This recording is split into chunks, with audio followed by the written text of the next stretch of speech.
बिस्मिल्लाहिर्रहमानिर्रहीम। अस्सलाम वालेकुम दोस्तों 2019 की T20 का ताज किसके सर पर होगा, तो देखिए इस रिपोर्ट में।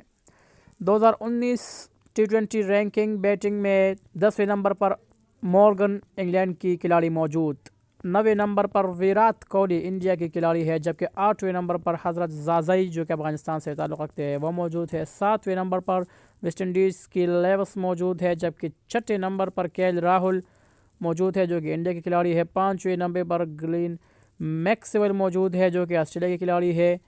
4थे नंबर पर भी ऑस्ट्रेलिया की खिलाड़ी कॉलिन मैनरो मौजूद है। 3रे नंबर पर इंग्लैंड की डेविड मलान मौजूद है। 2रे नंबर पर एरन फिंच मौजूद है।